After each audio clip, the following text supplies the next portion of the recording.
Israeli F-35I Adir fighter jets unleashed waves of airstrikes across the Gaza Strip, targeting militant hideouts and military infrastructure in the recent conflict with Hamas.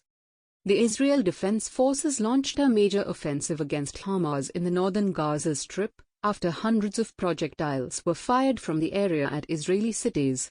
IDF spokesperson Hidai Zilberman says some 80 fighter jets, including the advanced F-35 jets, took part in the operation. F-35I Adir. The F-35I, also called Adir, the Mighty One, is a heavily modified version of the Lockheed Martin F-35 stealth fighter jet. There are many firsts involving the Jewish state and the F-35 Lightning II fifth-generation fighter aircraft. Israel is the first buyer outside the fighter jet's 9-nation co-development group. While the deal was signed with the US in 2010, Israel received the aircraft between 2015 and 2017.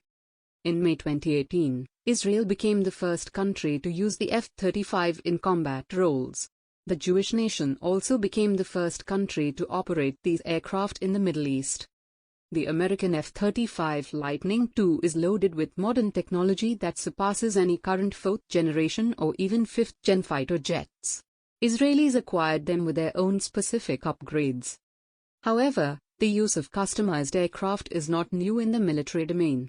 Most countries get their foreign-made aircraft modified to suit their requirements. For instance, the Su-30 Mki, India-specific variant of Su-30, F-15 Saudi variant of the F-15, CF-18 Hornet, Canadian variant of F-18 Hornet, and a lot more. On these lines, the Israeli variant of the F-35 is designated as F-35I. This variant reportedly packs a lot more features than the American jets. They can be externally modified by the Israeli Air Force, part of which includes conformal fuel tanks that greatly plugs the aircraft's much-needed capability gap of having a short range. Combined with drop tanks, an aircraft's range can be significantly increased, as has been done with most of their F-16 and F-15 fleet.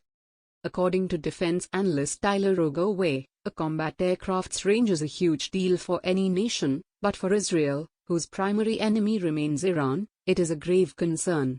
Targets in that country can reach 1,700 miles from Israeli borders. The IAF has also struck sites near the Horn of Africa and as far away as Tunisia in the past.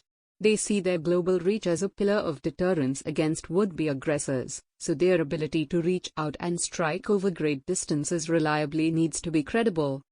Rogoway, however, remains skeptical about heavy modifications of the Israeli F-35 and their impact on the airframe.